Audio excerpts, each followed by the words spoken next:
August 3 ഞായറാഴ്ച. ലൂക്ക 12:13 മുതൽ 21 വരെ വാക്യങ്ങൾ. ഇന്നത്തെ സുവിശേഷം ധനികനായ വിഡ്ഢിയുടെ ഉപമയെക്കുറിച്ചാണ്. ഇന്ന് നമ്മളായിരിക്കുന്ന അവസ്ഥ എല്ലാ വിധത്തിലും ഈ സുവിശേഷം നമ്മെ ഓർമ്മിപ്പിക്കുന്നു. ഈ ലോകത്തിലെ എല്ലാ സമ്പത്തും ശേഖരിക്കുന്ന ധനികനായ വിഡ്ഢിയെപ്പോലെയാണ് നമ്മൾ. നമ്മുടെ ആത്മാക്കളെ നിറയ്ക്കാൻ നമ്മൾ മറന്നുപോയി. സുവിശേഷം നമുക്ക് നൽകുന്ന സന്ദേശം വളരെ വ്യക്തമാണ്. നമ്മുടെ ആത്മാക്കളെ ആദ്യം നന്മകൾ കൊണ്ട് നിറയ്ക്കണം, സമ്പന്നരാകണം. പണവും ലൗകിക സ്വത്തുക്കളും ഒന്നുമല്ല. കാരണം നമ്മൾ മരിക്കുമ്പോൾ അവയെ ഭൂമിയിൽ തന്നെ ഇട്ടു പോകുന്നു. അപ്പോൾ പിന്നെ നമ്മുടെ ആത്മാവിനെയാണ് നല്ല പ്രവൃത്തികൾ കൊണ്ട് നിറയ്ക്കേണ്ടത്. നമ്മുടെ ആത്മാവ് പിഗ്ഗി ബാങ്കുകൾ പോലെ ആയിരിക്കണം. ഇവിടെ സ്വത്തുക്കളുടെ ഉടമസ്ഥതയല്ല, മറിച്ച് നമ്മൾ സ്വത്തുവിന് അടിമയാവുന്നതിനെ കുറിച്ചാണ്. സമ്പത്ത് ഒരു കഠിനമായ യജമാനെ പോലെയാണ്. സമ്പത്ത് ആഗ്രഹിക്കുന്ന വ്യക്തി അതിൻ്റെ സമ്പാദനത്തിന് മുൻഗണന നൽകാൻ പ്രലോഭിക്കപ്പെടുന്നു. സമ്പത്തുള്ള വ്യക്തി തൻ്റെ ജീവിതം അതിനെ സംരക്ഷിക്കുന്നതിനും വളർത്തുന്നതിനും വേണ്ടി സമർപ്പിക്കുന്നു. സമ്പത്തിലുള്ള വിശ്വാസം ദൈവത്തിലുള്ള വിശ്വാസത്തെ മറികടക്കുന്നു.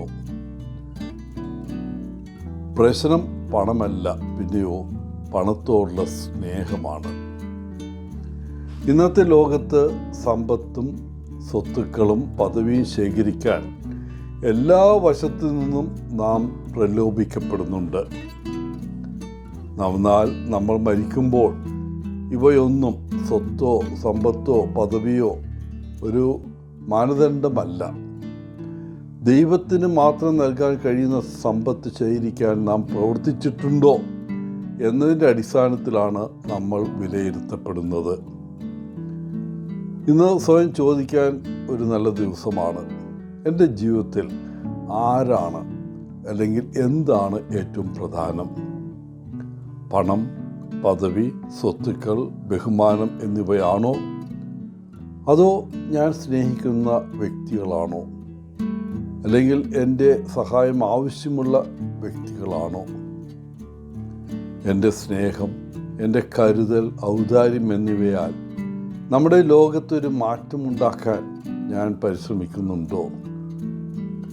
ദൈവം എനിക്ക് നൽകിയ നിരവധി ദാനങ്ങൾ ഞാൻ സ്വതന്ത്രമായി പങ്കിടുന്നുണ്ടോ? പ്രിയപ്പെട്ടവരെ, ഇന്നും എല്ലാ ദിവസവും നമ്മൾ സ്വർഗത്തിലേക്കുള്ള വഴി ഒരുക്കുകയാണ്. നമ്മൾ തീരുമാനം എടുക്കുന്ന കാര്യങ്ങളിലൂടെ ഈ ഒരുക്കുന്ന പാത എന്താണ്? നമ്മുടെ ഈ പാതയെ ഈശോ അംഗീകരിക്കുമോ? അങ്ങനെ ആയിരിക്കട്ടെ എന്ന് ഞാൻ പ്രാർത്ഥിക്കുന്നു. എല്ലാവർക്കും നല്ലൊരു ദിനം ആശംസിച്ചുകൊണ്ട് ഒത്തിരി സ്നേഹത്തോടെ പോളച്ചൻ, CSSR ഫ്രം കേരള.